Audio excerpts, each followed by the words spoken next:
Hello friends, welcome to the new series of Material UI. From now onwards, I'm going to add the React Native Material UI sections. Okay, so let's how we're going to use the Material UI. So I will tell you what is Material UI.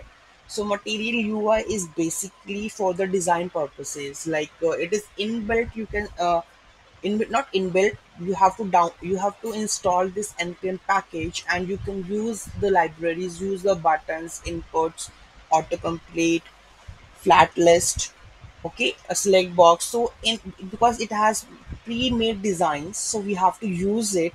So in order to make our React app gonna be you can say easy to design, rather than we are just adding the lots of styling over here. So it has inbuilt, you can say inbuilt style. So we are going to like Bootstrap, you can say.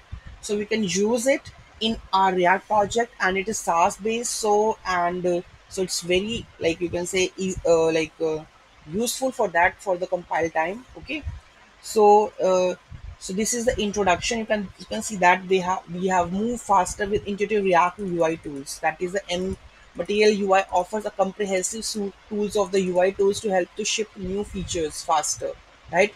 If you can see that there are very different things you can have, components like autocomplete, right? You can see that there is autocomplete button. So this kind of things, like basic design elements, we can use it from the Material UI. Okay, so in the next video we are going to learn about how to implement this Material UI in our project, in the React project.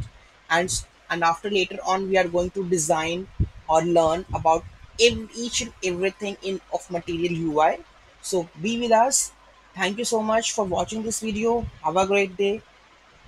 Please do like, share, and comment.